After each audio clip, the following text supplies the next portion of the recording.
Have you ever wondered if perhaps the love that hurt you the most was exactly the one you idealized the most?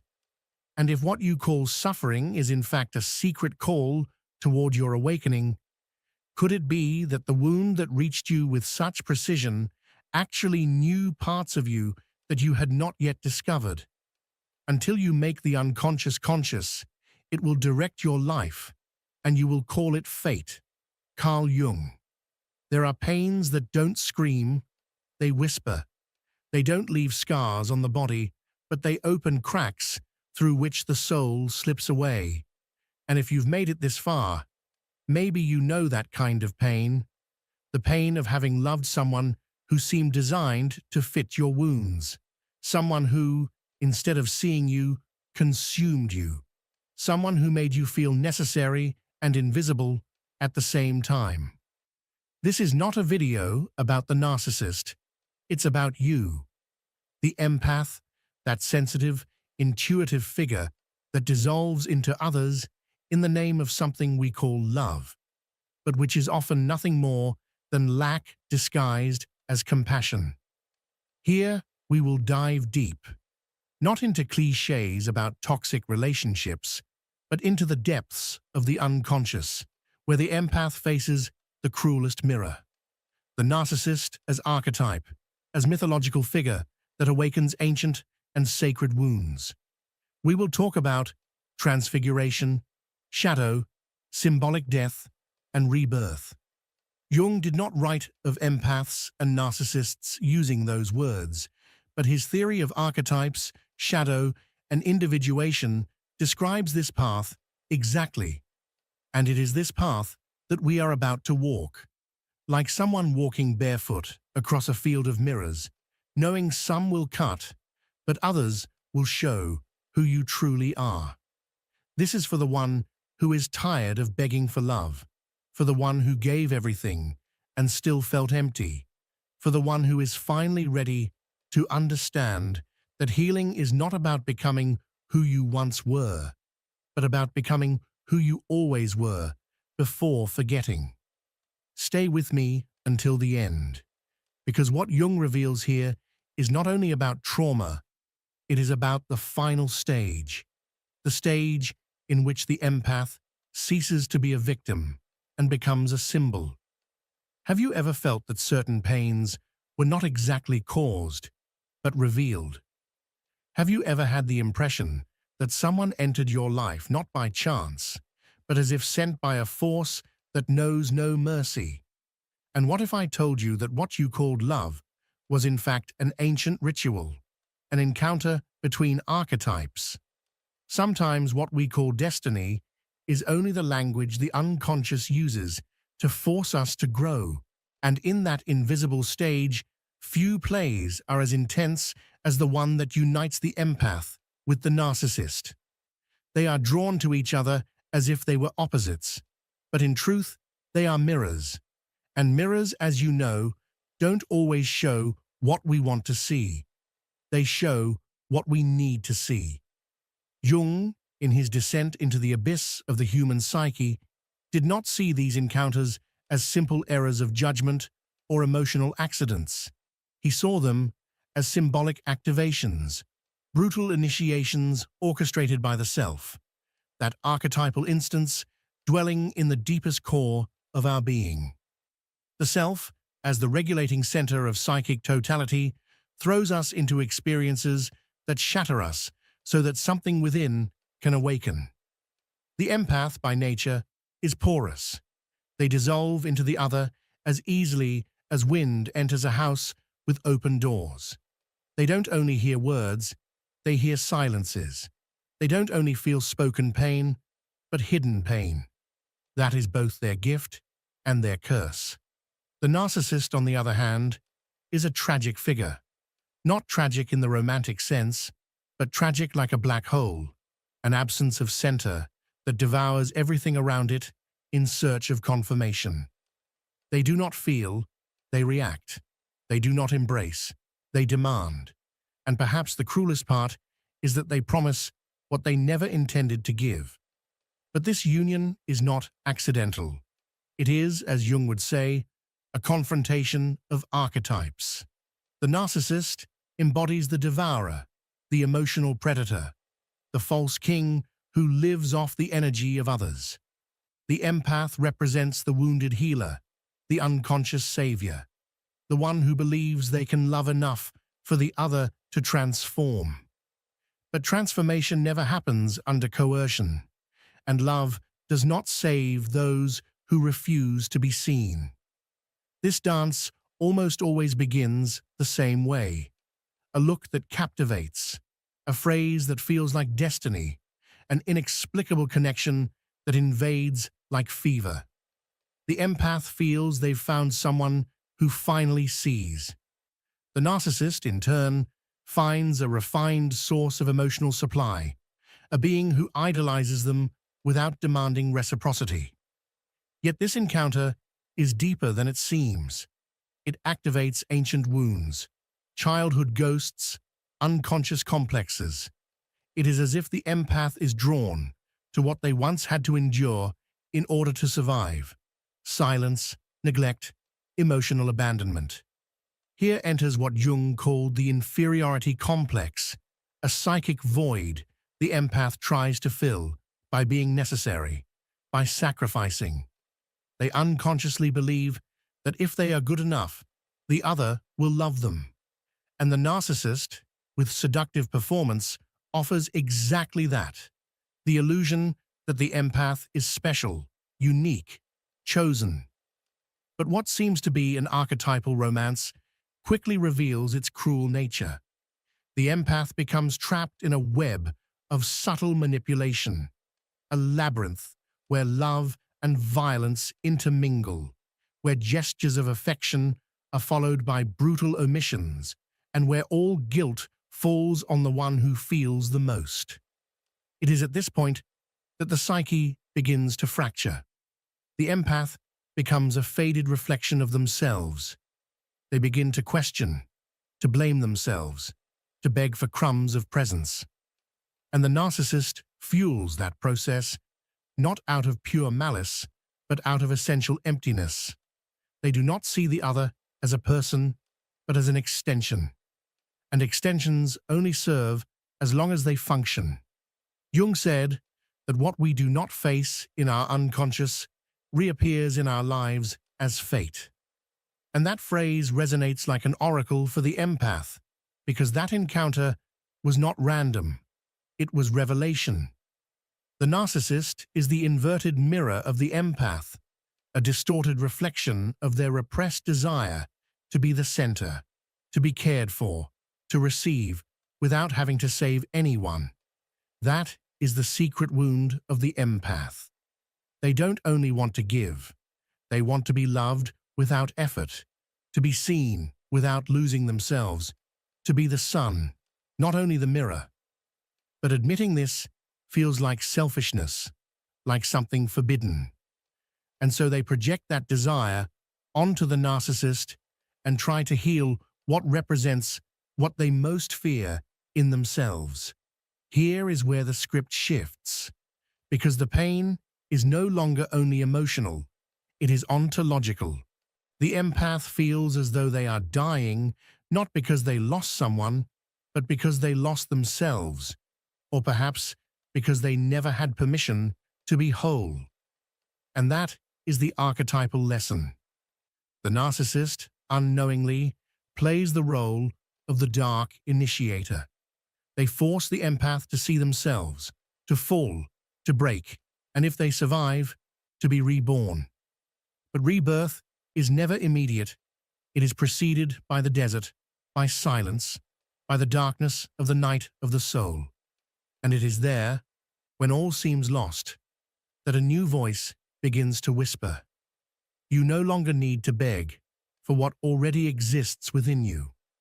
That voice is the self, the hidden center, the spark the empath tried to project onto another, the fire sought in someone else's eyes, but always dormant within their own chest. Do you feel it now? That faint vibration, almost imperceptible, that pulses when you stop chasing broken mirrors. That is the beginning of rupture, of freedom, of integration. And what follows is not the end of pain, but the beginning of the real. Now tell me, have you ever felt that you give too much and yet are not respected? It is not for lack of effort. It is because respect is not asked for. It is projected. And that projection begins with how you train your mind to remain cold and focused in critical situations. Many grew up with the idea of being good, being understanding. But that does not build strong people. It builds people who are easily manipulated.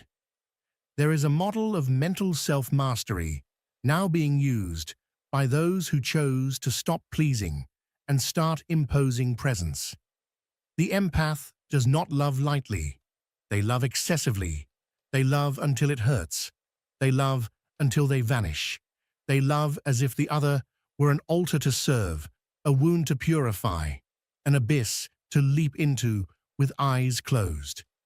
But there is a cruel truth hidden in that devotion.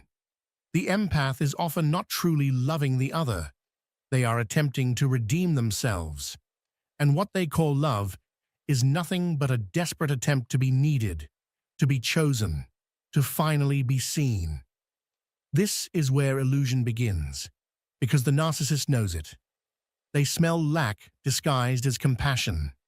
They recognize the pattern, the empath who needs to heal in order to feel worthy.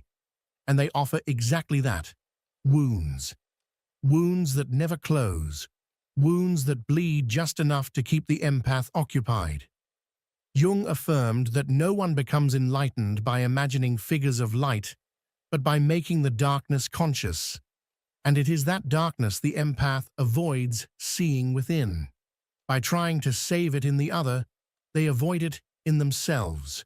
The empath finds in the narcissist a pain that feels familiar, an empty gaze that recalls ancient absences, a rejection that resonates from deep places.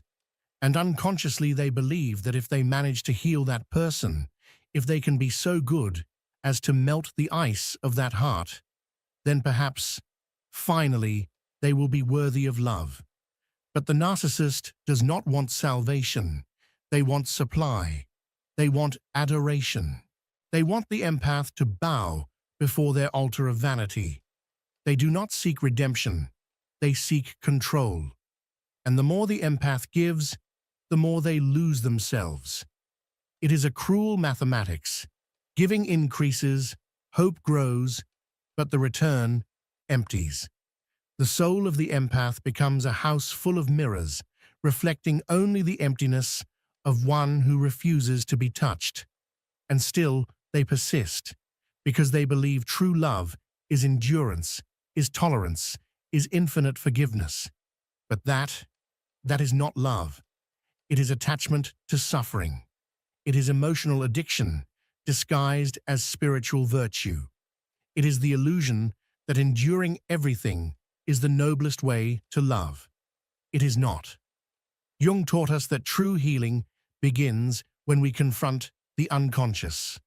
And for the empath, that confrontation requires facing the hidden motivation that binds them to the narcissist, the fear of not being enough on their own, the fear that if they are not saving someone, they have no worth.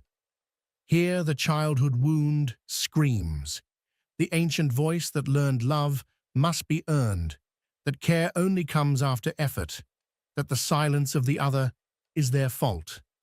And so the empath spends a lifetime repeating that pattern, molding, giving, erasing themselves in the hope of finally being loved. But true love does not demand martyrdom. Love should never feel like a punishment.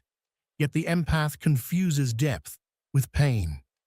The more it hurts, the more they believe it must be true love, as if suffering itself validated the purity of their feeling, as if only those who endure everything deserve to be loved in return. And the narcissist watches, manipulates, and offers crumbs calculated to the smallest detail. And I love you only when the empath threatens to leave. an unexpected display of affection after days of coldness, a sudden compliment that rekindles hope. It becomes a cycle, subtle and poisonous, where the empath clings to crumbs as if they were divine manna, and each time they are mistreated, they forgive. Each time they are ignored, they wait. Each time they are hurt, they justify. What they do not see is that they are drowning in an ocean where the other will never reach out a hand. Jung would call this archetypal possession, when an unconscious complex takes over the personality. In this case, the savior complex hijacks the consciousness of the empath. They no longer think clearly. They no longer feel with discernment. They no longer love with freedom. They love compulsively. And within that compulsion, they begin to lose themselves. First, the voice is lost, then the boundaries, and at last, the identity. Who are they without someone to care for? Without someone to rescue? Without another's pain to justify their existence? That is the great illusion. Believing love heals everything, when in truth, what heals is self-knowledge. The love that never returns, the love that dims you, the love that demands your silence. That is not love, it is prison. It is shadow disguised as light.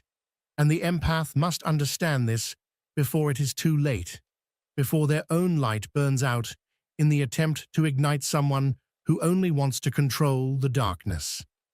Salvation is not in healing the other, but in releasing the impulse to always try. Only then does the empath begin to see with the eyes of the soul, to realize that the narcissist was never a project of redemption, but a harsh, implacable, necessary lesson. A lesson that says, you are not here to save what does not want to be saved. You are here to remember who you were before you believed you had to sacrifice yourself to be loved.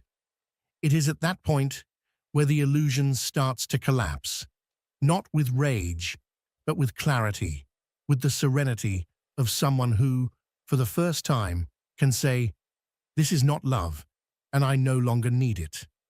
There is a strange moment in the process of breaking away, a silence that is not exactly peace, but rather the muffled sound of a world crumbling within. The empath, after so much trying, waiting, and bending, simply stops. They do not scream, they do not accuse, they do not seek revenge, they simply fall silent. And within that silence, the awakening begins. But it is not a beautiful awakening. There is no heavenly light, no sublime epiphany. It is a raw, uncomfortable awakening, like opening your eyes in a dark room without remembering who you are, like emerging from years in the shadows and realizing the contours of the world were all illusions. Carl Jung said that the encounter with one's own soul is often a somber experience. For the empath, that encounter happens when the narcissist leaves, or worse, when they remain and the empath disappears within, because the other does not change, and finally the empath is forced to. But change towards what, if everything they knew as love, as identity, as purpose, revolved around pain? That moment is what the mystics call the dark night of the soul. It is not depression, not just sadness, but the collapse of identity. The empath discovers themselves alone, not because they were abandoned, but because they no longer recognize who they are. They look at themselves and do not know what they like, what they want, not even what they feel, because they spent too much time feeling for someone else. They lived as an emotional radar, tuned into foreign frequencies, and now they hear only noise.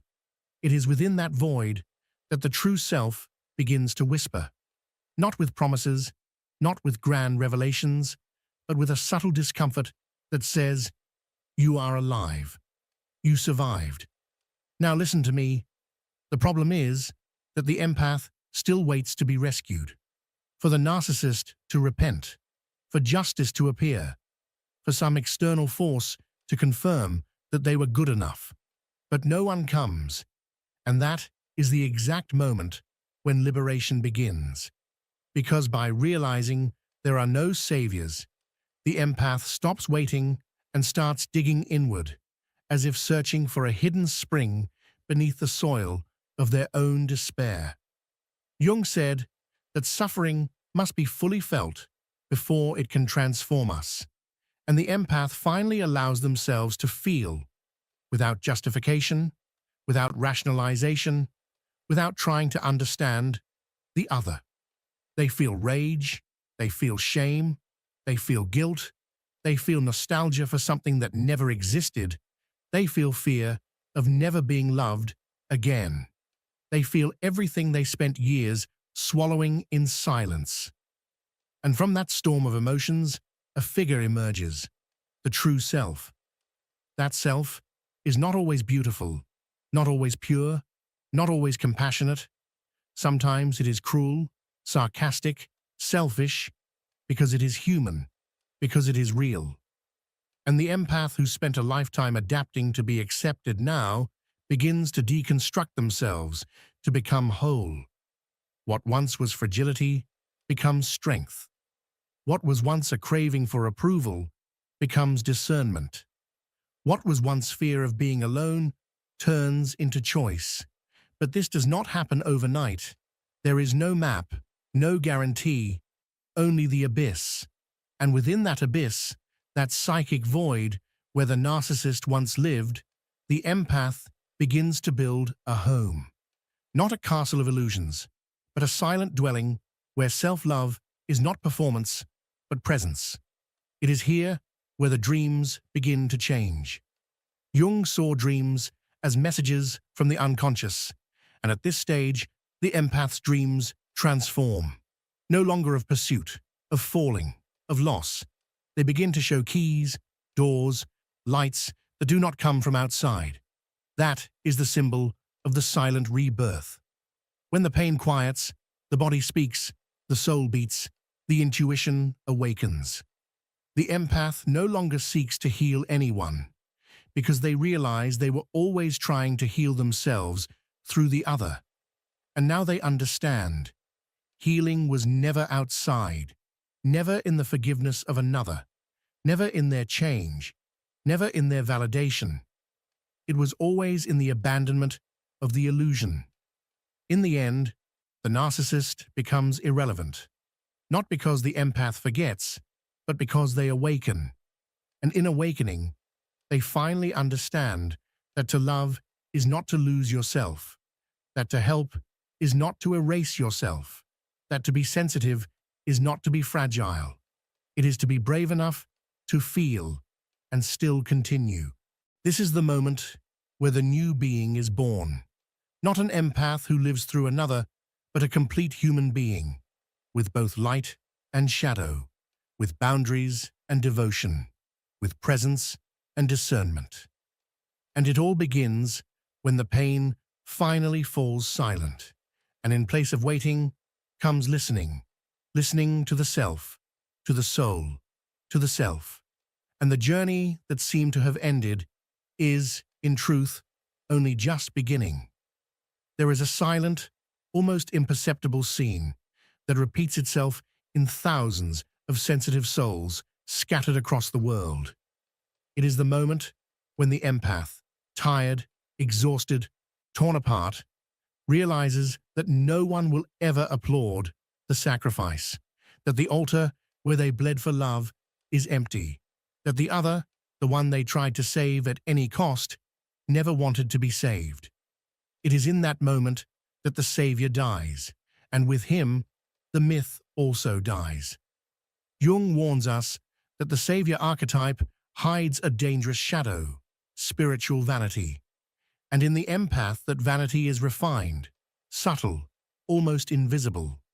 It disguises itself as humility, but it is the same pride, the belief that their love can transform anyone, that their care can heal even what refuses to be healed, that their presence can redeem the absence of the other, but it cannot.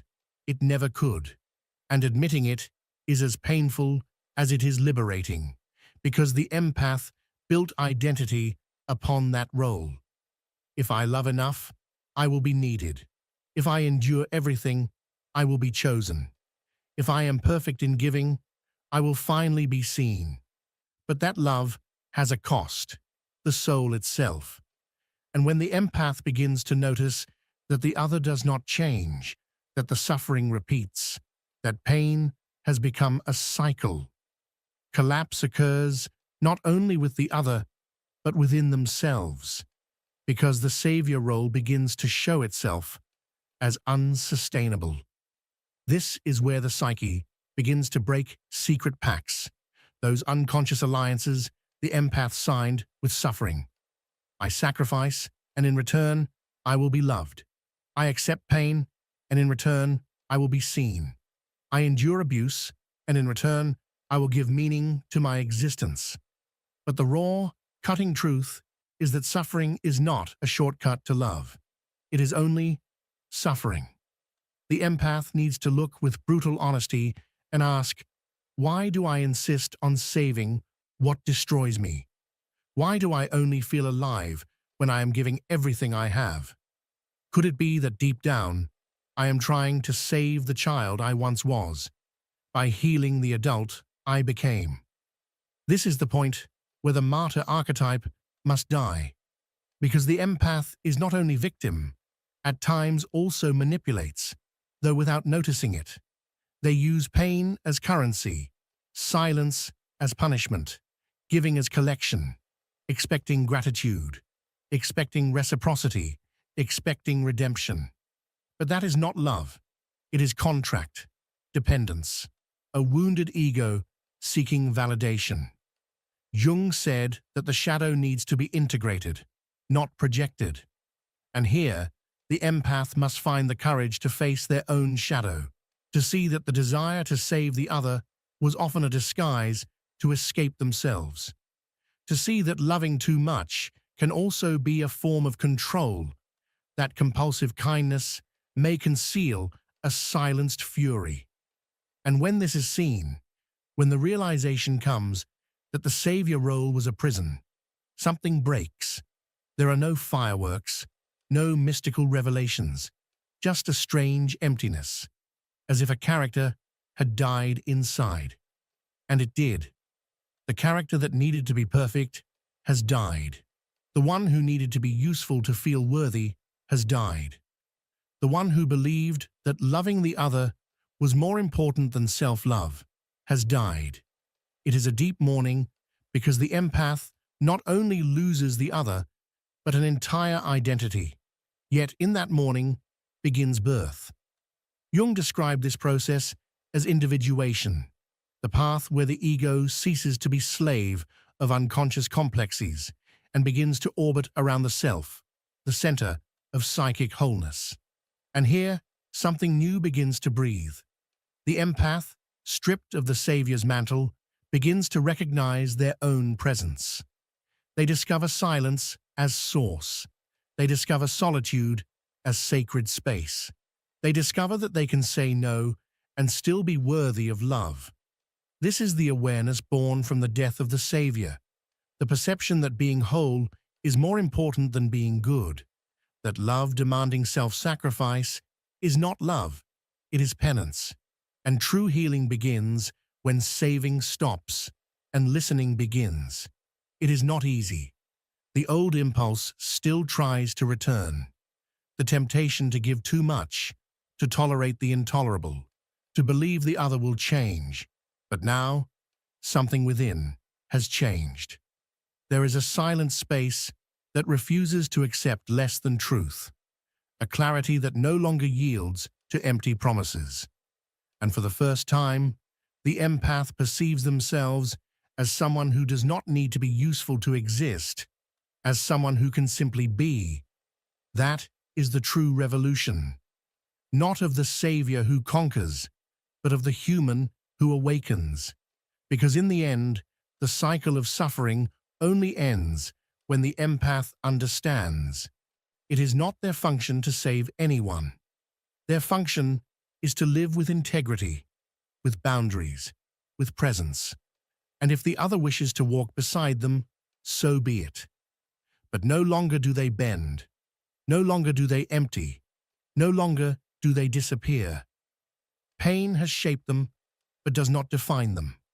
The wound has marked them, but is no longer identity. Now they walk with another name: awareness. Not all who enter the darkness come out of it. Some are lost, others surrender, but there are those who pass through, not intact, not immune, but transfigured. The empath who survives the encounter with the narcissist is no longer the same.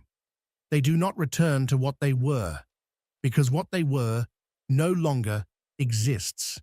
It is not reconstruction, it is something else, as if something died inside, but from that death, something will shine. Jung would call this psychic alchemy, the art of transforming pain into awareness, shadow into wisdom, trauma into symbol. And that is precisely what happens here. The pain that once consumed now illuminates. The absence that once screamed now guides. The wound that once bled now speaks with its own voice, steady, silent. Transfiguration is not a miracle. It is a slow, invisible, untransferable process. The empath begins to move from another place. They no longer respond as before, not because they became cold, but because they became whole. They no longer need to rush to extinguish the emotional fire of others. They no longer need to prove value through effort.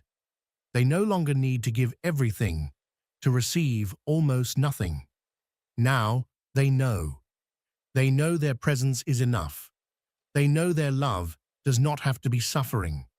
They know their boundary is sacred. But there is a detail few understand. The empath did not become narcissist, did not close, did not grow cynical, simply learned to distinguish what is love from what is a broken mirror. Before, everything was absorbed. Now, they choose. They choose what enters, what touches, with whom they walk. And that choice does not come from the mind. It comes from the body, from a new inner vibration, from a peace that needs no explanation. This is the light born from shadow, not bright, visible sunlight, but the light of the cave at the bottom of the well, of the symbol that only shines in darkness.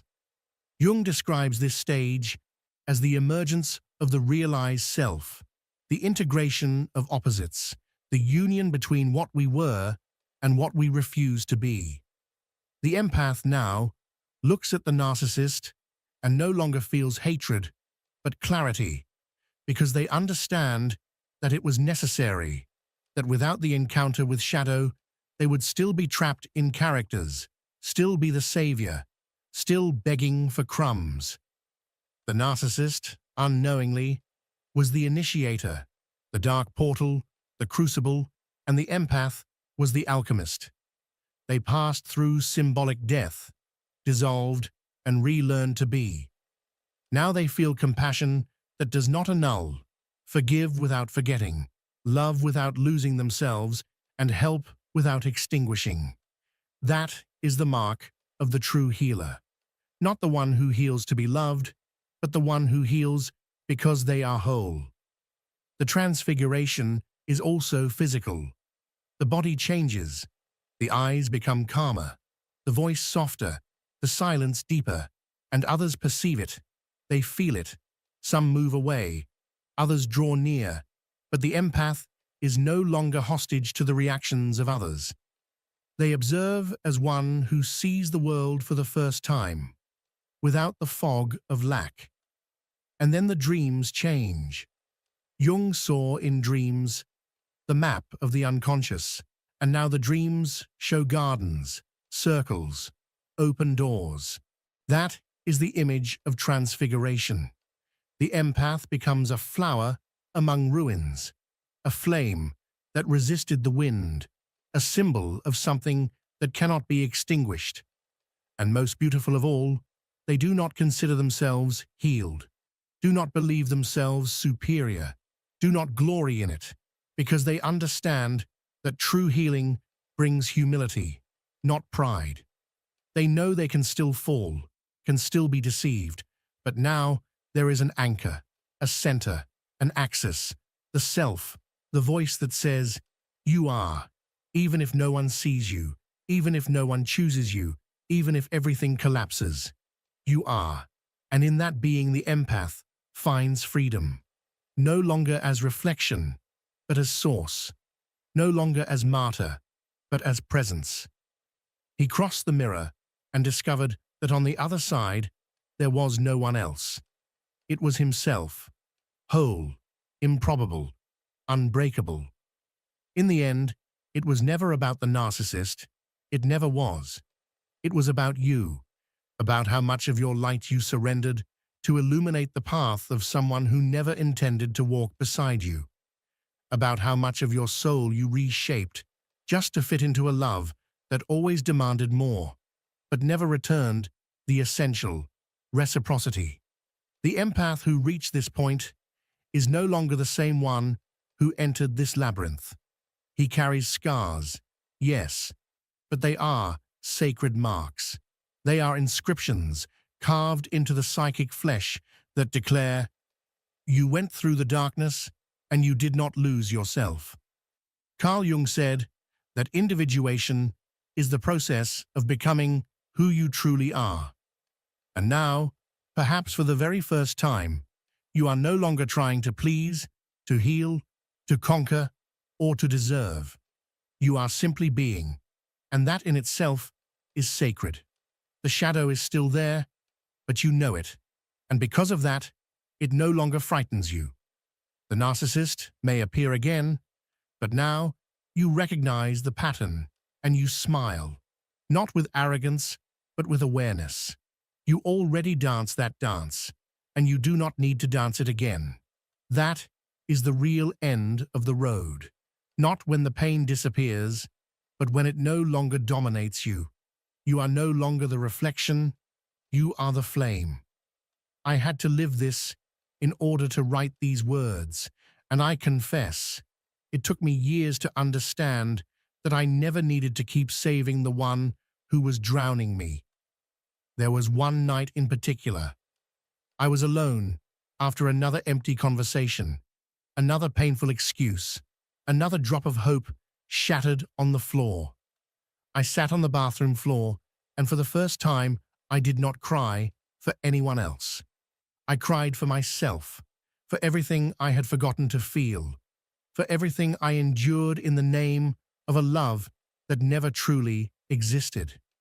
There, on the cold floor, I heard a silence, but it was not the silence of loneliness. It was the silence of the self, whispering, "Enough." This video is my way of reaching out to those who are still at the bottom of the well, not to pull them out, but to tell them, you can climb out, and when you do, you will not be the same. Thank you for making it here. Thank you for allowing these words to touch something inside you.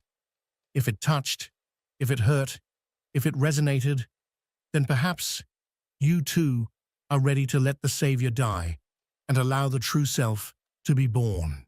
Now I am going to break the fourth wall. You there, empath, in the middle of the night, with the light of your phone shining on your face, thinking this was just a video. Know this, it was a ritual, and you just crossed a portal. Going back is now difficult, but moving forward will hurt less. So leave a comment below. I am no longer the reflection. I am the flame. Just so we can recognize each other in the crowd. Give this video a like if it hurt you in a good way. Share it with that person who still has not understood that to love does not mean to extinguish oneself. And if you have not yet subscribed to the channel, do it now before the narcissist returns under another name. In the videos appearing here on the screen, there are more mirrors, but be careful. Some show who you are, others show who you have not yet dared to become. Go. The journey did not end. It only changed form. Your greatest source of power is being drained every single day. You were made to believe that sexual freedom is the same as masculine strength, that displaying desire constantly is a sign of vitality, that your identity must be defined by the endless pursuit of sexual pleasure. But let this be absolutely clear. This idea was not born naturally from within you. It was implanted deliberately and strategically, like a broken compass, guiding your most precious energy away from its true potential. And without realizing it, you absorbed this distorted concept completely. You became like a reservoir that leaks, a generator of force that burns all its fuel before creating any real power. What is truly devastating is that they convinced you that preserving your vital energy equals repression, that redirecting your sexual force is the same as denying your very nature, that any form of containment represents a kind of death of the mind. Have you ever asked yourself why such a universal conditioning exists? It is because a man who is endlessly pouring out his life energy in search of immediate gratification never gathers enough strength for a creation that could transform reality. As long as his energy runs horizontally, his mental empires remain unbuilt. As long as he chases fleeting pleasures, he loses the opportunity to develop a singular, higher purpose. And here, we arrive at the crucial point. For what Carl Jung discovered contradicts almost everything that modern culture glorifies. You do not need to erase your sexuality. What you need is to transform it, to practice an inner alchemy that redirects this power. Modern civilization has built its dominant narrative around a basic mistake, that sexual freedom is equivalent to mental freedom. Jung saw this as perhaps the most effective prison of the mind, precisely because the prisoner believes it to be liberation. The modern man is bombarded daily with images, messages, and ideas that reinforce a dangerously simple equation, that his worth as a man and his life's purpose are measured by his ability to attract and conquer sexually. This obsession with the most basic form of vital energy creates a consciousness that is always outward-focused, seeking approval, pursuing achievements that have no purpose beyond themselves. What makes this prison especially dangerous is that it appears to be free choice.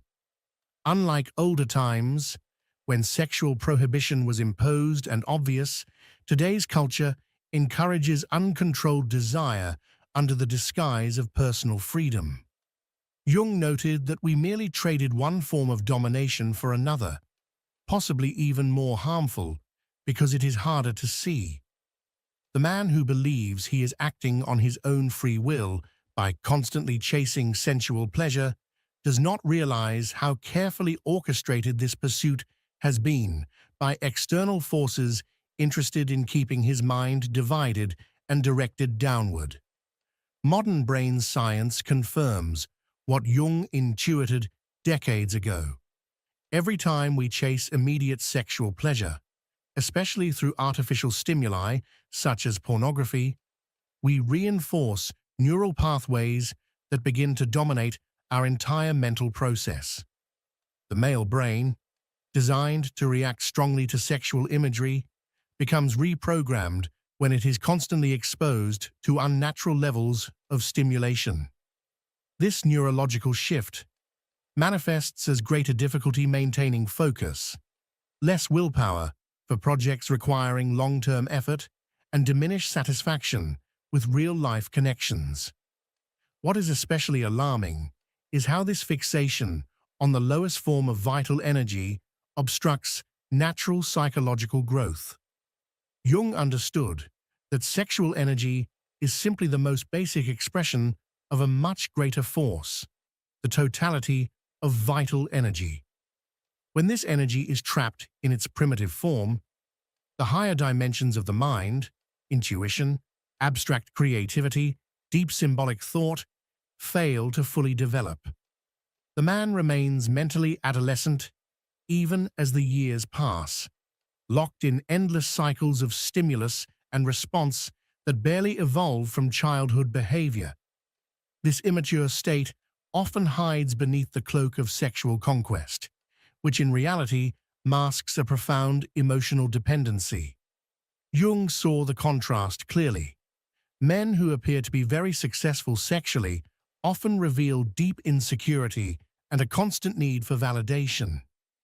Their conquests are not expressions of true vitality, but attempts to compensate for an inner emptiness that strangely grows with every empty victory. The endless cycle of desire, conquest, momentary pleasure, and subsequent emptiness creates the perfect psychological landscape for consumption. A man permanently dissatisfied, seeking in the next external stimulus the fulfillment that will never be found there. Jung's most revolutionary idea for understanding the male psyche was recognizing that vital energy, far from being only sexual force, represents the whole reservoir of mental energy available for human growth. This force follows a basic law of conservation. It cannot be created or destroyed, only transformed and directed. The practice Jung called sublimation is not about artificially repressing desire, but about consciously transforming it into higher forms of creation and spiritual expression, a process resembling mental alchemy. This inner alchemy works through what Jung called the transcendent function, the mind's capacity to transform raw, primal energy into more complex and integrated manifestations. Sexual impulse in its raw state is like crude fuel, powerful but uncontrolled. Through conscious practice, this same energy can be elevated to sustain artistic creation, profound understanding, spiritual connection, and unshakable willpower. The difference lies not in the quantity of energy, but in how it is used and expressed. History shows countless examples of this transformation. Newton, Tesla, Beethoven, and many other creative geniuses often chose periods of sexual abstinence in order to channel their vital force into works that changed the world. Jung noticed that spiritual traditions, both in the West and in the East, created specific practices to direct sexual energy toward higher states of consciousness. What distinguishes these practices from mere repression is that they do not deny sexual force, but instead consciously redirect it through structured techniques. This transformation of energy requires what Jung called the introversion of the libido, the turning inward of attention and energy from external objects of desire toward the inner process of growth and integration. This change allows energy that once leaked outward in pursuit of fleeting pleasure to be recollected and focused inwardly. The result is not less power, but more intensity and refinement, like the difference between scattered heat and the concentrated precision of a laser beam. Jung observed that this transformation often walks hand in hand with individuation, the gradual process of becoming a whole and complete person. Remaining too long in the purely physical expression of vital energy often signals a stagnation in personality development, whereas the capacity for sublimation usually accompanies the rise of consciousness and the unification of previously divided parts of the self. This connection suggests that redirecting sexual energy is not merely a technique for being more productive, but a fundamental step in psychological maturity. And it is important to understand, as Jung emphasized, that this process does not mean radically denying the body or rejecting sexuality as a vital aspect of human experience. Quite the opposite. It means cultivating a more conscious and intentional relationship with one's own life energy.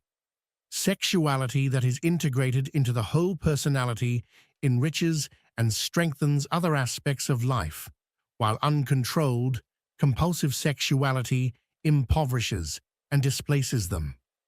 This difference between integrated sexuality and compulsive sexuality stands as one of Jung's most important contributions to understanding healthy masculine growth.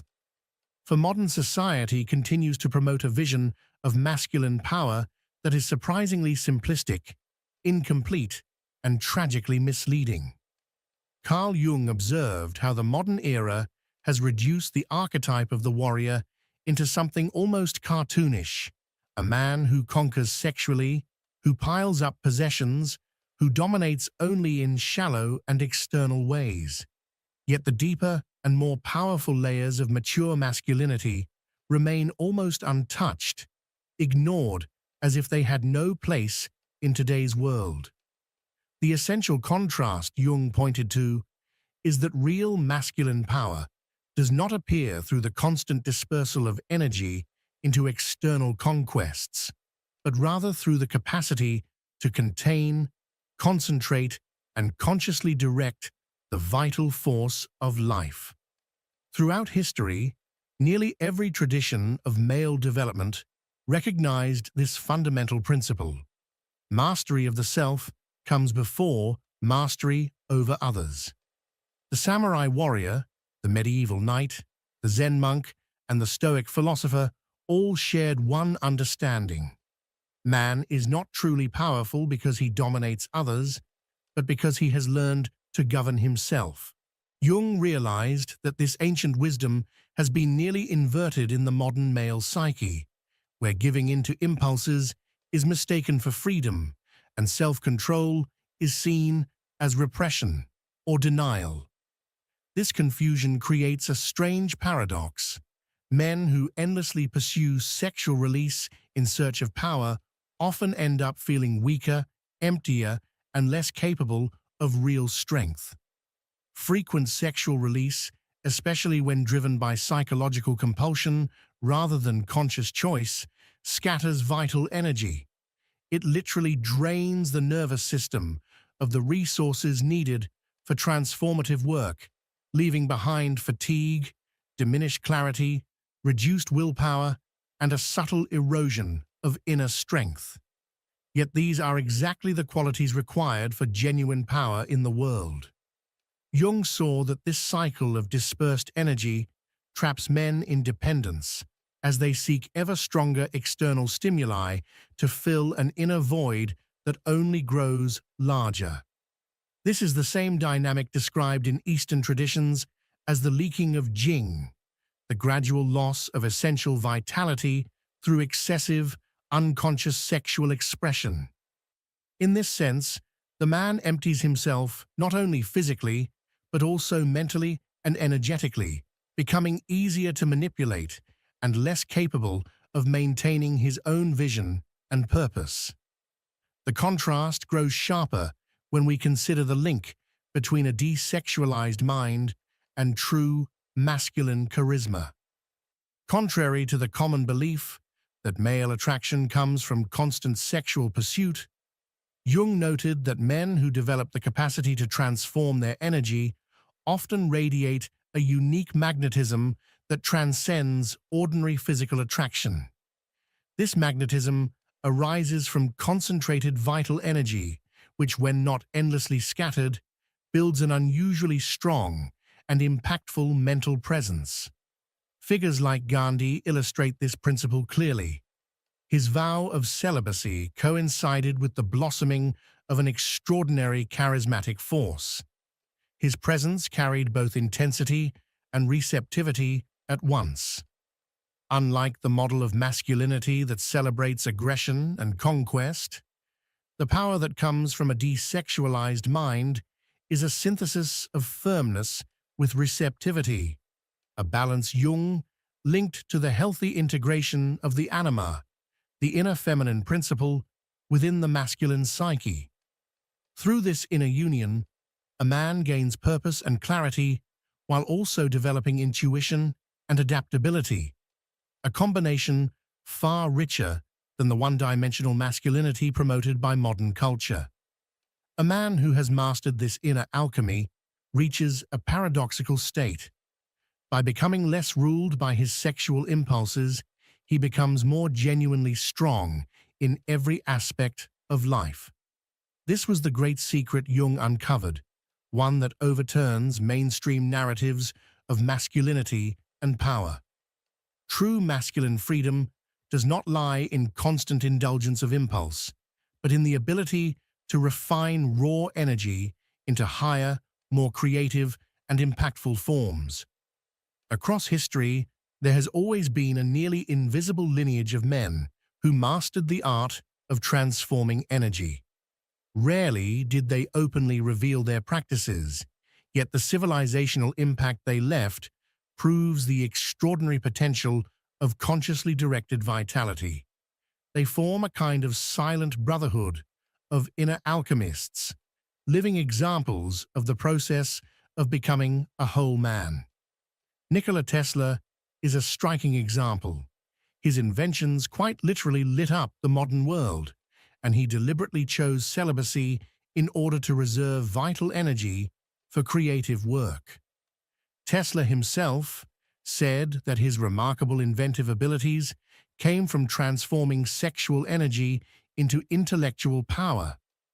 He once remarked that no great invention or world-changing achievement could ever be accomplished by a man who lacked mastery over his sexual instincts. His capacity to visualize was so extreme that he could construct and test entire machines in his mind before producing a single physical component. Jung saw this as an extreme case of creative genius fueled by transformed vital energy. Isaac Newton, often considered the greatest scientific mind in the West, also practiced strict sexual conservation. His contemporaries thought it strange that he appeared indifferent to sensual pleasures, but in truth, it was a conscious discipline. He focused his energy entirely on exploring the deepest mysteries of the universe. His ability to sustain concentration on complex problems, working relentlessly for days at a time, revealed the extraordinary power of thought available when vital energy is not continuously drained. In the spiritual domain, Mohandas Gandhi stands out as a particularly powerful example of this inner alchemy. Taking a vow of brahmacharya in midlife, Gandhi transformed himself from an ordinary lawyer into a spiritual and political force who shook the world. He openly linked his growing inner strength and external influence to the transformation of sexual energy. Brahmacharya, which means mastery of all the senses in thought, word, and deed, was for him the key to an unshakable spiritual and physical vitality. The charisma he developed, the sheer ability to move millions without institutional power, embodied the very force Jung associated with successful sublimation. His presence was not built on domination or aggression, but on a deep, radiant energy that others could feel. It was this invisible yet undeniable power that allowed him to lead through inspiration rather than control. Again and again, history shows that the men who mastered their vital energy were the ones who altered the course of civilizations. Jung recognized that this was not repression, but transformation, not denial of instinct, but its refinement. The real warrior, in this sense, is not the one endlessly conquering outwardly, but the one who learns to direct his inner fire with discipline, consciousness, and purpose.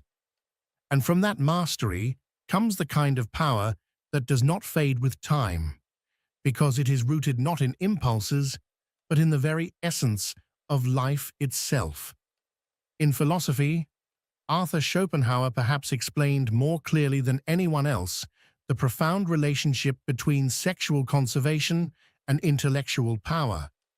He observed that the nervous energy preserved through the renunciation of immediate sexual gratification becomes available for other, higher functions of the human being. What is normally spent outwardly in a fleeting act could instead be channeled into creativity, reflection, and the pursuit of truth. Schopenhauer noted that many of the greatest works of art, poetry, music, and philosophy throughout history were not accidents of genius, but the result of individuals who succeeded in transforming their sexual drive into something far greater than its purely physical expression. This observation anticipated what modern neuroscience now confirms. The very same brain resources involved in sexual processing are precisely those required for higher levels of intellectual and creative achievement. Carl Jung, reflecting on this same principle, recognized the repeating pattern in the lives of extraordinary artists and visionaries. Figures like Beethoven, Michelangelo, and Leonardo da Vinci, who often passed through phases of chosen sexual abstinence, during which their most powerful and inspired creations emerged. This connection was not accidental. It served as direct evidence of the principle of conserving and redirecting vital energy. The almost supernatural intensity that marks humanity's most enduring works of art often originates from this concentration and sublimation of life force, a force that would otherwise be spent in its most basic form. What set these masters apart was not only their immense productivity, but also a unique kind of presence that seemed to radiate from them. Those who met them frequently spoke of a magnetic aura, an energy that surpassed ordinary physical attraction and touched people on a deeper, more spiritual level.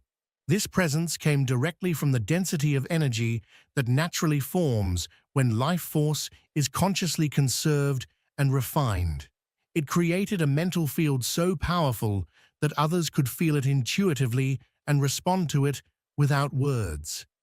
To apply Jung's insights on the transformation of energy in today's world requires both practicality and depth. Jung emphasized that this process is not simply a behavioral technique or a matter of discipline. It is a psychological journey that unites body, mind, and spirit into a higher synthesis. The modern man, and equally the modern woman, faces particular challenges in undertaking this journey. We live in a culture saturated with sexual stimuli, designed not only to distract, but to drain vital energy. Everywhere, images and messages are crafted to pull our attention outward, fragmenting it and dispersing the very life force that could be used to create, to think, and to transcend. Yet it is precisely because of these overwhelming challenges that the practice of conscious transformation has become so important today. The first practical step begins with what Jung called the withdrawal of projection, the act of perceiving how mental energy is normally projected outward onto objects of desire. This perception is not merely intellectual, it is experiential. It involves directly observing, without judgment, how the mind automatically spends energy on sexual fantasies, on the search for approval, or on compulsive behaviors. Through this kind of observation, one gradually dissolves the automatic identification with impulses, creating a vital space between stimulus and response. And within that space, true freedom of choice emerges. It is essential to highlight the distinction Jung made between repression and conscious transformation. Repression occurs when natural impulses are denied and forced into the unconscious, where they continue to act as hidden, often destructive forces. Transformation, by contrast, begins with fully acknowledging the impulse, followed by the conscious redirection of its underlying energy. This difference is absolutely crucial. Many people avoid practices of conservation precisely because they confuse healthy transformation with unhealthy repression, not realizing that they are entirely different psychological processes. Embodied practices that unite body and mind have proven especially effective in assisting this redirection of energy. Traditions such as yoga, qigong, and internal martial arts were developed with the specific purpose of channeling life force through the body-mind system, gradually refining it into subtler forms. These disciplines provide advanced methods for circulating and elevating energy that would otherwise be wasted in purely physical release. Jung, aware of the wisdom contained in these ancient traditions, often pointed to bodily practices as essential supports for the deeper work of inner psychology. Alongside physical disciplines, contemplative practices are just as crucial. Meditation, when practiced consistently, creates an inner space where impulses can be observed without immediately identifying with them. In that pause, energy is no longer lost, but can be redirected upward. Jung emphasized that meditation is not merely a technique for relaxation, but a transformative practice that gradually alters our fundamental relationship with vital energy. Particularly effective are forms of meditation that cultivate direct awareness of energy moving within the body-mind system, consciously elevating it from lower to higher centers of being. The practical side of this path also includes close attention to diet and lifestyle. Jung noticed a direct link between one's patterns of consumption and one's ability to transform energy. Overstimulating diets, alcohol, recreational drugs, and irregular sleep all create states in the body where vital force is easily squandered instead of refined. By contrast, simple nourishment, proper hydration, regular contact with nature, and sufficient rest provide the necessary foundation for the subtler psychological work. Equally important is conscious attention to one's informational environment. The modern mind is constantly bombarded with sexualized content designed to hijack attention. If Jung had lived in the digital age, he would have strongly emphasized the need to set conscious boundaries around media consumption, recognizing that attention itself is a form of energy. This includes intentional breaks from technology, deliberate limitation of exposure to sexualized imagery, and creating physical spaces free from dispersive stimuli. All of these measures support the concentration of energy rather than its dissipation. The deeper aspect of this work, as Jung pointed out, involves what he called active imagination, the conscious interaction with symbolic images that arise from the unconscious when vital energy is directed inward rather than outward. This practice allows the gradual integration of life force into the full development of the personality, enabling energy that was once consumed in purely physical expression to now nourish intellectual, creative, and spiritual dimensions of human experience. The result is not an impoverishment, as modern cultural narratives suggest, but an extraordinary enrichment of life. And so the question arises, now that you are aware of the immense power of the desexualized mind, what will you do with this knowledge? Will you continue to scatter your life energy in momentary gratification, or will you begin transforming it into creative force to manifest your highest potential? Imagine for a moment what 3 areas of your life would benefit most if you mastered the art of energetic transmutation. Would it be your creativity, your clarity of thought, your spiritual depth, or perhaps the quality of your relationships? If this message has resonated deeply within you, then you already know the answer. Write in the comments, inner mastery, outer power. Share this video with someone who might need this reflection, someone who could truly benefit from hearing these words at this exact moment in their life. Often we underestimate the power of a simple message, yet a single thought, a single phrase, or even a single reminder can change the direction of someone's entire day, and sometimes even their destiny. You never really know the battles that another person is silently fighting. You never know how much of a difference it could make for them to receive a message of encouragement or wisdom when they need it most. What feels small or ordinary to you could feel like a miracle to someone else. That is why sharing what resonates with you is not just about spreading content. It is about planting seeds of light in the lives of those around you. If this message touched you in any way, take a moment to pause and give it value. Leave a like, because that simple gesture tells us that this content matters, that it reached you, and that it is worth continuing to create more. Every time you press that button, you are not just interacting, you are helping this community grow, allowing these words to reach more people who are searching for answers, comfort, or clarity.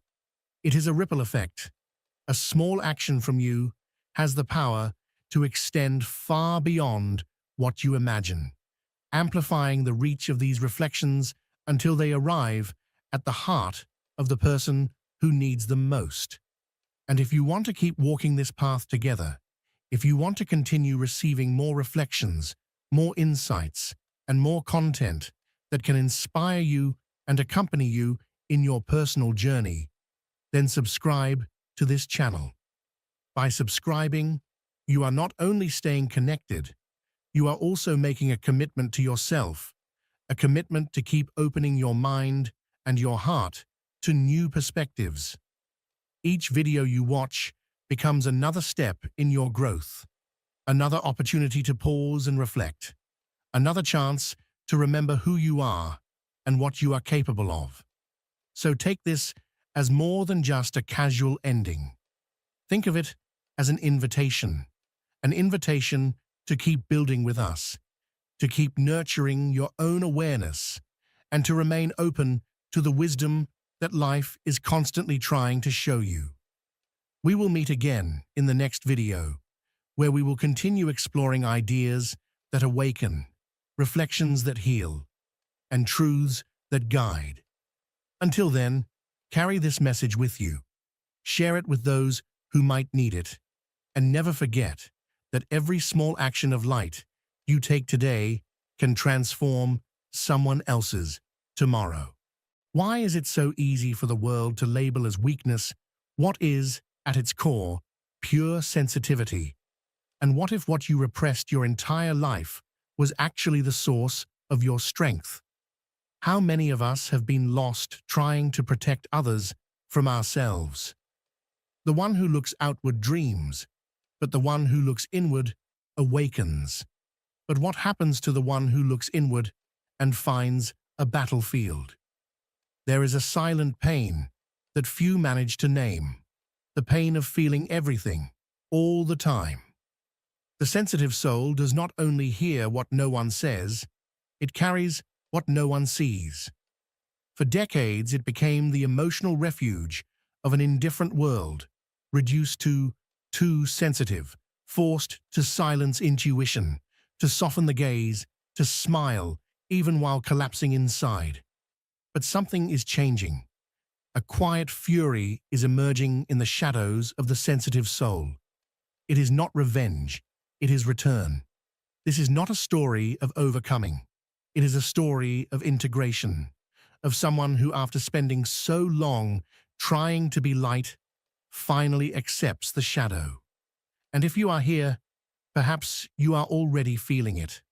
The exhaustion of always being the good one, the disgust toward those who only appear when they need something, the clarity of realizing that your empathy was used as a currency of manipulation.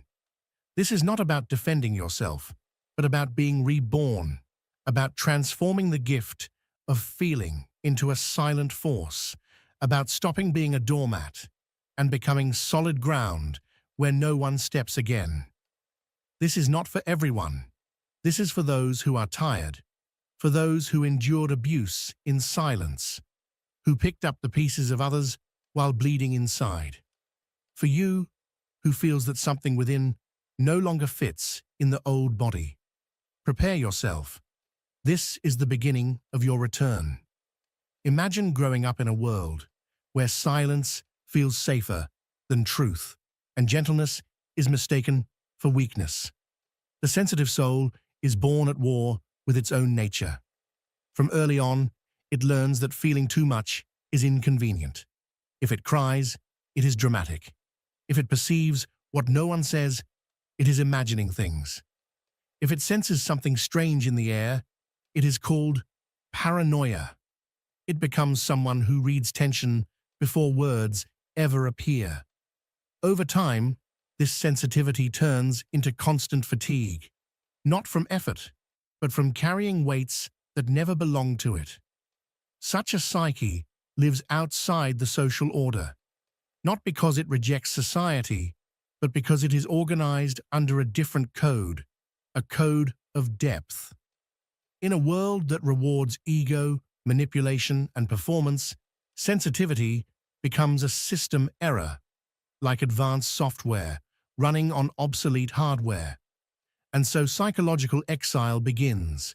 There is no land, because it feels too much everywhere. There is no language, because it translates what others cannot even feel. It observes, memorizes, adapts, yet always feels out of place. The problem is not only the pain it feels, but what is done with that pain. We live in an age where the loudest voice is mistaken for truth, where dominance is confused with leadership, where elegant manipulation is celebrated as intelligence.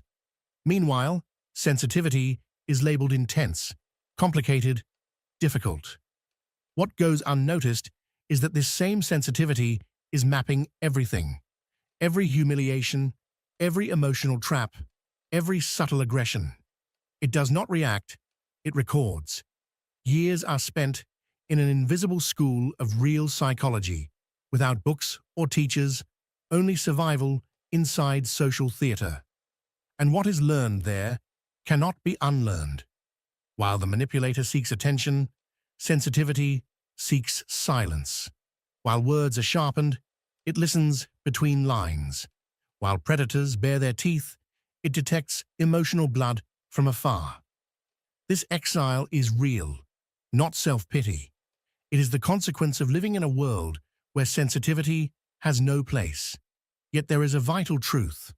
What is denied controls you. What is accepted transforms you. And sensitivity is beginning to understand that exile was training, pain was initiation.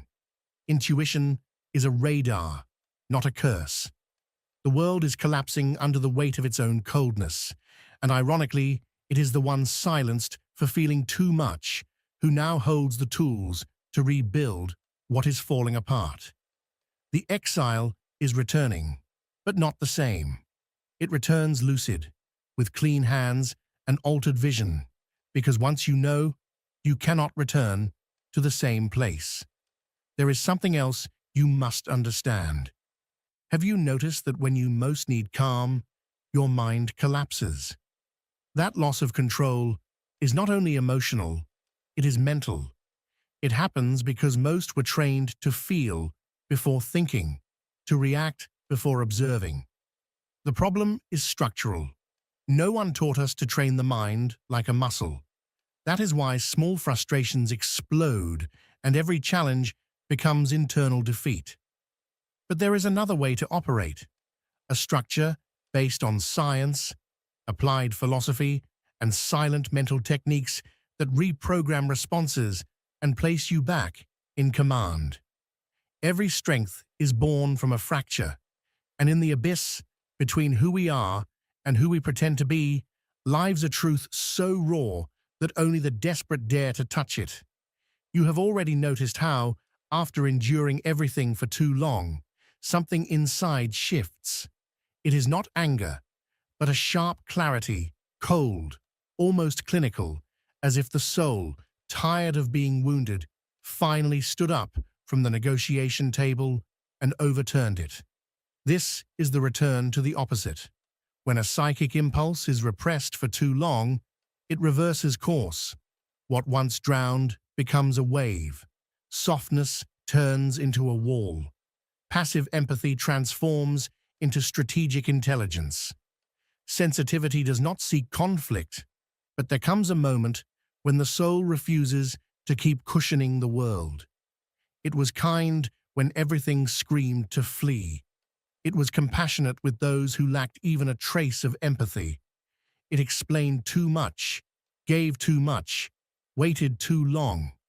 The reward was chronic exhaustion of the soul and self-abandonment disguised as altruism. Yet here is the paradox. That very pain pushed it inward, into the labyrinth. And there it encounters the shadow, the rejected, suppressed part, the one that says enough. Ignored, it sabotages.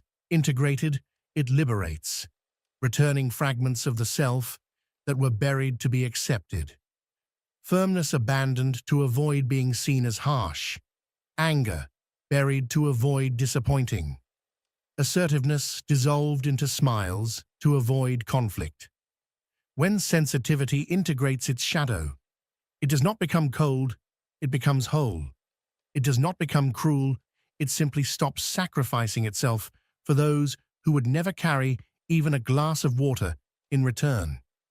The shift is subtle. No scenes, no noise, only internal. One day it simply stops responding, stops explaining, stops smiling on command, and acts in silence. That silence is frightening, because it belongs to one who no longer negotiates energy, who no longer asks permission to exist intensely. It is the silence of understanding that sensitivity was never weakness, but a muscle growing underground, and now that muscle is ready. The world taught sensitivity to fear its own anger, to treat refusal as sin, to distrust instinct. But there is a warning. What we refuse to face within ourselves appears as fate, and the destiny of sensitivity is sooner or later to meet its opposite, not outside, but within. That opposite is not an enemy, but an antidote. When that happens, something deep reorganizes. Sensitivity stops begging for love and begins filtering presence. Stop seeking approval and begin living by your own codes, not to defend yourself, but to preserve yourself. Because now you know that whoever feels the entire world needs boundaries as strong as their capacity to love. Whoever reads between lines must learn to stay silent where there is no listening. Whoever offers depth must choose carefully where to dive. That is the investment. That is the birth of the other side of the empath, the part that no longer wants to fix the world, but to build a new space where existence does not need to be edited. The empath no longer needs to react to pain. It can be used as a compass, as fuel, as a portal. And when that happens, no one recognizes him anymore, because he finally recognized himself. There is a kind of silence that is not calm, it is accumulation. And whoever feels too much inevitably becomes a walking archive of everything the world tried to sweep under the rug. For years, the empath was that emotional broom, gathering the crumbs of others, swallowing words no one wanted to hear, dissolving conflicts before they exploded. And the price of that supposed peace was always the same, always the same. But every sacrifice has a limit, and there comes a moment when even the sweetest soul begins to boil in silence. That fury is not theatrical. It does not scream. It does not break plates. It happens like a silent tide, but with enough weight to drag continents. It is the fury of accumulation, of constant self-erasure, of always being the mature one, the evolved one, the one who understands others, while no one bothered to understand him. That shadow now returning is the part of the empath that was denied to fit in. The ability to say no without trembling, to leave without explanations, to look into the eyes of emotional abusers and feel nothing, neither hatred nor desire for revenge, only a sober emptiness that says, "You no longer belong here." This force has been called the integration of what lies beneath. It is not about stopping feeling. It is about stopping twisting yourself so others feel comfortable with your light and even more with your darkness. Because now, the empath understood that the shadow is part of salvation. The part that learned to cut without hesitation, to block the number without warning, to not respond to provocation, to stand up from a table where the served dish is emotional manipulation. This silent fury does not want to hurt. It wants to prevent being hurt again. It is not about taking revenge on those who drained energy. It is about becoming unreachable to them, speaking less and seeing more, stopping the attempt to convince the blind to see. The trained empath, the one who integrated the shadow, is the one who frightens manipulators because there is no reaction. Perception sharpens. Patterns are detected before they become crises. Manipulation is seen before the first smile, and more importantly, there is no longer an attempt to save anyone, not out of coldness, but out of clarity, because it was learned in the most bitter way that saving someone who does not want to be saved is sinking alongside them. This silent fury shows itself in small actions, in the message that will never be answered again, in the call that rings until it cuts off, in the meeting that is left without feeling the need to explain, in the circle of friends that shrinks until only those who truly see remain. And for the first time, there is no guilt. Instead, there is relief, because it was understood that empathy without limits is not love, it is self-sabotage. That welcoming too much can simply be an elegant way of abandoning yourself, and that understanding others too much is often a way of avoiding looking at yourself. It has been said that the shadow is mostly gold, and when the empath begins to extract that gold, it shines in a different way. It is not the shine of performance, it is the shine of a steady gaze, of a present body, of the exact word. Now there is no need to raise the voice. Silence carries weight. There is no need to explain. Absence speaks instead. There is nothing to prove. The firmness of being whole is argument enough. This is the empath the world did not expect. No longer the emotional pillow where everyone rests, but a strong presence that commands respect even while smiling. Because now, something essential is understood. If the world does not know what to do with those who feel too much, then let the world learn. Most people believe that intelligence is what can be measured in tests, logical thinking, mental speed. But there exists another form of intelligence, more subtle, more lethal, harder to conceal, and impossible to manipulate. The emotional intelligence of an awakened empath. For years, the empath was mocked for this capacity. They said they were dramatic, unstable, volatile, that they thought too much, felt too much, reacted too much. But what no one understood was that they were not reacting. They were absorbing, analyzing, comparing, and cataloging. Every micro-expression, every contradiction between words and body language, every subtle shift in tone, everything was stored in a silent database, invisible, yet devastatingly precise.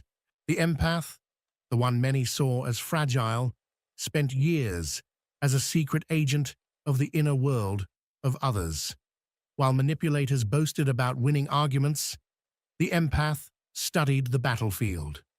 While charm was used as a mask, the empath identified the patterns behind the illusion. The world never realized what it was creating when it chose to underestimate someone who felt too much. The psyche works as a living system, driven by symbols and deep emotions.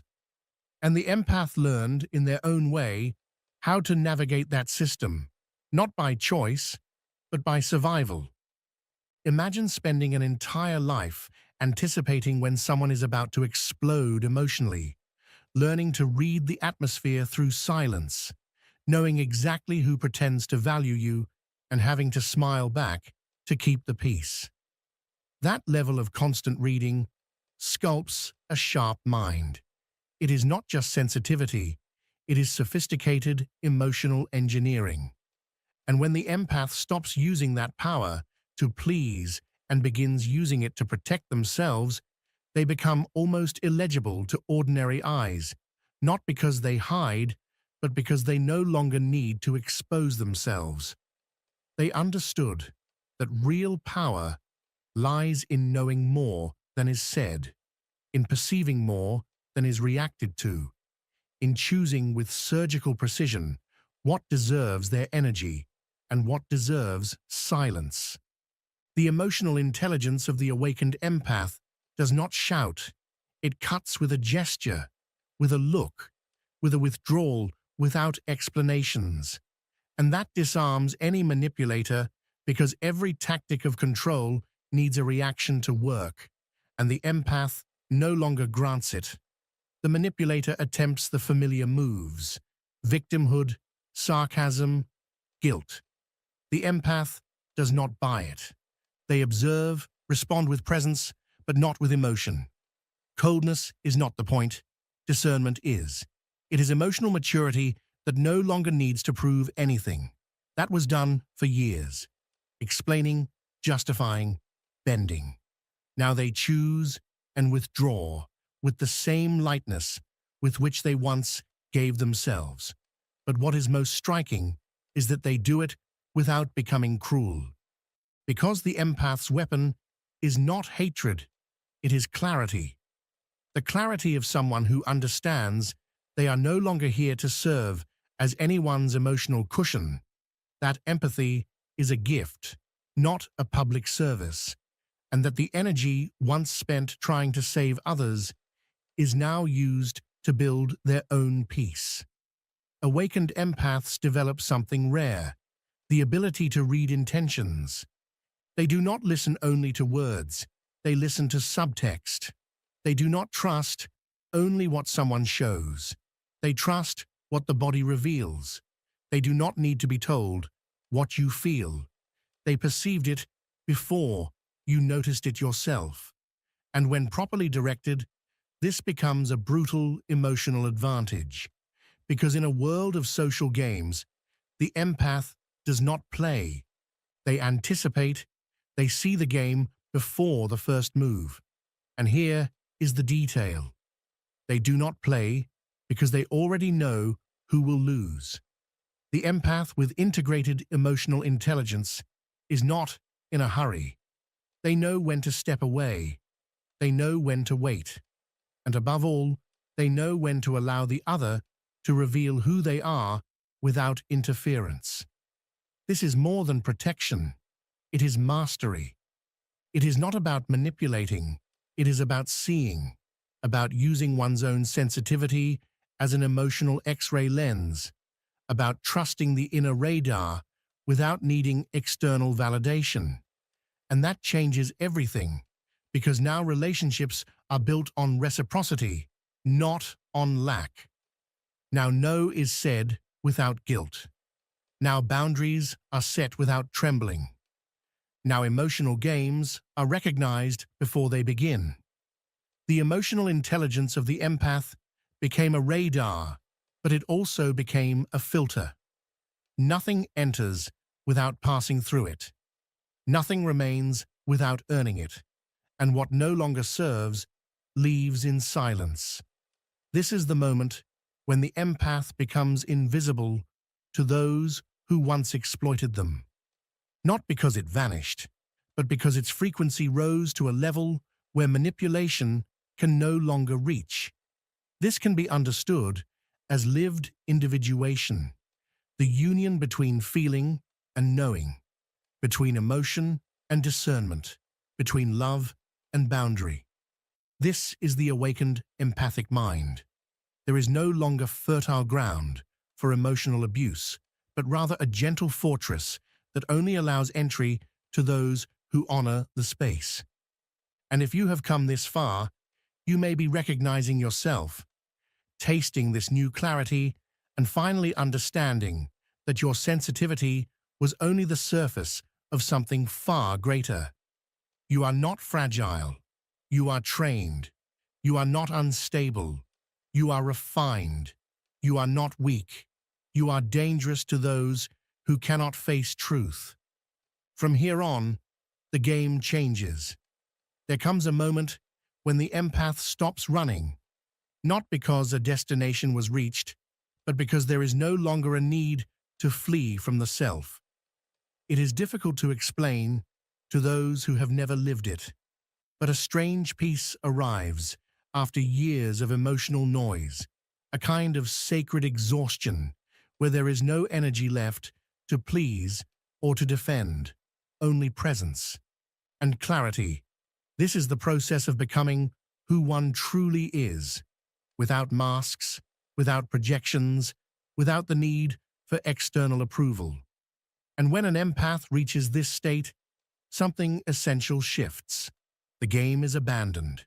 The game of manipulative silences, half-truths, veiled demands, the game of roles, the rescuer, the mediator, the one who understands both sides, the game of walking on eggshells, of translating the emotions of others, of emotionally mutilating oneself to fit into narrow places. None of that matters anymore, because now the self is seen whole, with light and shadow, with tenderness and firmness, with empathy and non-negotiable limits. Liberation does not arrive with noise. It arrives with the simplicity of a no spoken without trembling, with silence in the face of passive aggression, with the absence of explanations for those who never wanted to understand, with the refusal to repair what was never a responsibility. It is at this point that manipulators lose, not because they were defeated, but because they were dismissed, ignored, erased from the emotional radar of the empath. For such personalities, there is no greater pain than becoming irrelevant. And that is exactly what happens when individuation takes place. Autonomy within the psyche is established. There is no longer a need for dysfunctional dynamics to feel necessary. There is no longer nourishment from the idea that at least someone depends on you. Now self-sufficiency exists. The difference is visible. Before, the empath carried the weight of trying to save everything. Now there is silence in the gaze, a clarity that commands respect without effort, an energetic field that repels what does not resonate. There is no longer a need for protection. Protection has been embodied. When the shadow is integrated, it becomes an ally, and that is what is revealed here. The empath who welcomed anger, pain, limits, and frustration transformed into a solid presence. Provocations no longer disturb. Explanations are no longer given to those who distort. Understanding is no longer sought from those who choose not to listen. The game ended because the empath no longer plays, no longer negotiates values, no longer bargains time, no longer trades energy, and all of this without becoming cold. Love still exists, feeling still runs deep, but now it is known that love without reciprocity is servitude, that empathy without discernment is self-sabotage, and that remaining in toxic environments is often a refined form of emotional self-destruction. Liberation for the empath is not escape, it is elevation. It is leaving the scene without drama, because the realization came that true victory is not being accepted, but being faithful to oneself. There is no longer a need for an audience, no need to prove goodness or fairness or understanding, because goodness that must be proven is servitude. Compassion that never returns is a prison. And love that demands your identity as an entry fee is not love, it is barter. The liberated empath no longer fills the voids of others. Personal voids are recognized and cared for with patience, with tenderness, with limits. Availability ends for those who only drain. Access is closed to those who feed on chaos. Peace is no longer offered in exchange for acceptance. This is liberation, rejecting the game and creating a new environment, a place where relationships are built with real presence, where sensitivity is welcomed not as an exception, but as a foundation, where silence is not punishment, but rest, where no does not destroy bonds, but makes them real. And the most beautiful part of all, the empath no longer seeks revenge. Distance is desired, not victory. Peace is chosen, not war. Truth is preferred, not performance. Being matters more than explaining. Do you recognize this calm that arrives after the storm, not as comfort, but as rebirth? This is the end of the game, but the beginning of life. A life where you no longer need to be half, where you no longer shrink to fit, where affection is no longer begged for, where sensitivity becomes guidance rather than guilt, and where the shadow finally becomes light that no one can extinguish again. Did you notice it? At some point, in the middle of pain, doubt, and the feeling of being too much for the world, awakening began. It did not come with shouting or speeches. It came through discomfort, through that persistent sense that something was wrong. Not within you, but within what the world expected you to be. There was no desire to be strong, only to be understood. But misunderstanding trained you. Solitude refined you. Pain expanded your emotional reach. And what others called fragility was only the surface of a silent power. Becoming conscious was described as a painful task, and perhaps that is why so many give up, because the cost is high. It costs relationships, it costs reputation, it costs the version of ourselves that fit into other people's expectations. But what happens when the price of staying the same becomes higher than the fear of changing? That is where the return begins. The return of the empath is not revenge, it is transfiguration. It does not come back demanding respect, it simply stops accepting disrespect, and that alone is revolutionary. Now you know it. Empathy is not an invitation to be exploited. It is sacred territory, and not everyone deserves to step on it. Sensitivity is not weakness. It is a form of intelligence that the world is still learning how to name. And the silence you carry is not passivity. It is choice. You stopped reacting. Now you perceive, you understand, and you decide. You no longer run to put out emotional fires. You simply observe, and if necessary, you walk away without guilt, without explanations. You understood that not everyone deserves an explanation, that peace is worth more than being right, that kindness cannot be a bargaining chip, and that love, when it demands your own destruction as proof, is not love, it is manipulation. And if no one told you this before, hear it now. You have the right to leave, to cut ties without ceremony, to say no with firmness and without remorse, to prioritize yourself, to be whole, even if that makes you difficult in the eyes of those who are used to your diminished version. And most importantly, you have the right not to return. because sometimes evolving means leaving the cycle and sealing the door with silence. The return of the empath is not toward the world that wounded them. It is toward themselves, toward the body, the mind, and the soul that were abandoned while trying to fit into places that were never home. Now they are home for themselves and for anyone who knows how to respect that sacred space. Perhaps you recognize this moment, the quiet hours, the stillness, the weight that settles not because of one single act, but because of countless small concessions made over time. Things you let slide, moments where you stayed silent, parts of yourself you gave away in the name of peace. And then something shifts, not anger, but clarity, a strange, almost mystical feeling of finally meeting yourself without emotional masks, without performance, just truth. Maybe you have already lived your breaking dawn. Maybe you are living it now. If so, remember, this is not the end. It is your individuation knocking at the door.